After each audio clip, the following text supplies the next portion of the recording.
இந்தோனேஷியாவில் எரிமலை வெடிப்பை தொடர்ந்து சுனாமி எச்சரிக்கை விடுக்கப்பட்டுள்ளது.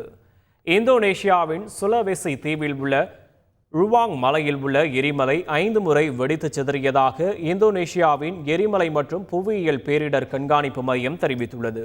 அங்கிருந்த பொதுமக்கள் 800 பேர் உடனடியாக வெளியேற்றப்பட்டனர்.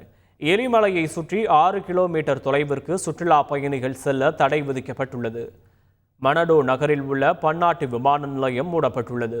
எரிமலை வெடிப்பை தொடர்ந்து நாடு முழுவதும் சுனாமி எச்சரிக்கையும் விடுக்கப்பட்டுள்ளது.